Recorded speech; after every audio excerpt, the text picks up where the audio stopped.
காலை வணக்கம். தினம் ஒரு திருக்குறள். அதிகாரம் 24, புகழ். குறள் 237.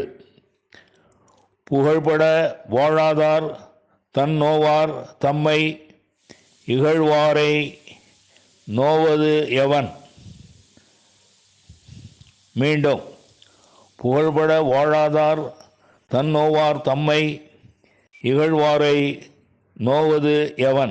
இதன் விளக்கம்: தமக்கு புகழ் உண்டாகுமாறு வாழ முடியாதவர் தம்மை தாம் நொந்து கொள்ளாமல் தம்மை இகழ்கின்றவரை நொந்து கொள்ள காரணம் என்ன?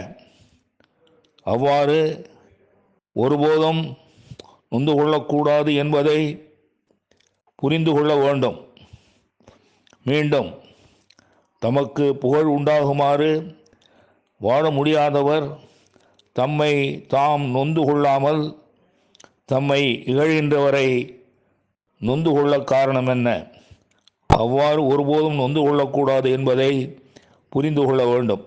நன்றி, வணக்கம் கூறி உங்களிடமிருந்து விடைபெறுவது தேரெழுந்தூர் கோசகன் என்கிற டிவி நாராயணன், சென்னை.